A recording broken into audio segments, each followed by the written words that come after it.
இன்னைக்கு பீட்ரூட் பொரியலும் தயிர் சாதமும் எப்படி செஞ்சேன்னு பார்க்கலாம். பீட்ரூட்டை தோல் சீவி எடுத்துக்கிட்டு நல்லா அதை துருவி எடுத்துக்கணும். தேவையான வெங்காயத்தையும், சின்ன வெங்காயம் நான் எடுத்துக்கிட்டேன். வெங்காயத்தையும் ஒரே ஒரு பச்சை மிளகாய் நான் போட்டுக்கிட்டேன்.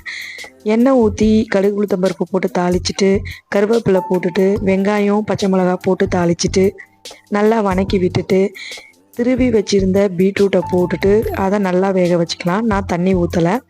அதை நல்லா வேக வச்சிட்ட வாட்டி தேவையான உப்பு போட்டு தேங்காய் பூ போட்டு நல்லா கிளறி எடுத்தோமா சூப்பரான பீட்ரூட் பொரியல் ரெடி ஆகிடும். அடுத்து என்ன, தயிர் சாதம் தான்.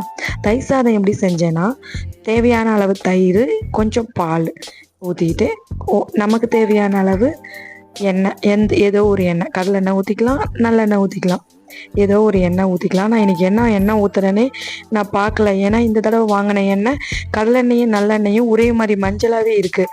அதனால் எனக்கு எண்ணெய் ஊற்றுறேனே தெரியல.